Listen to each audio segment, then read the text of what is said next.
এবারে রমজানের ঈদে শাকিব খান অভিনীত নবাব ও রাজনীতি ছবি দুটি মুক্তি পায়। এর মধ্যে নবাব ছবিটি যৌথ প্রযোজনার নির্মিত ছবি। এ ছবিটি বাংলাদেশে ঈদে মুক্তি পেলেও ভারতে এতদিন মুক্তি পায়নি। তবে আজ ভারতের শতাধিক প্রেক্ষাগৃহে ছবিটি মুক্তি পাবে। আর এ ছবির প্রচারণার কাজে বুধবার ঢাকা থেকে ভারতে ছুটেছেন শাকিব খান।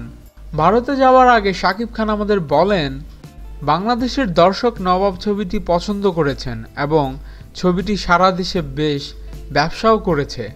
এবার ভারতের প্রেক্ষাগৃহে ছবিটি মুক্তি পাচ্ছে। এ ছবির মুক্তি উপলক্ষে ভারতের বিভিন্ন স্থানে নবাবের বিলবোর্ড ঝুলছে। আর ছবির মুক্তি উপলক্ষে ভারতে যাচ্ছি, সেখানে দর্শকদের সঙ্গে ছবি দেখার পাশাপাশি ছবির প্রচারণার কাজেও অংশ নেব। এর আগে শিকারী ছবিটি ভারতে বেশ নাম করেছিল। আমার বিশ্বাস নবাব ছবিটিও বাংলাদেশের মতো ভারতের দর্শকেরা পছন্দ করবেন। জ্যাজ ও এসকে মুভিজের এই ছবিটি পরিচালনা করেছেন ভারতের জয়দেব মুখার্জি।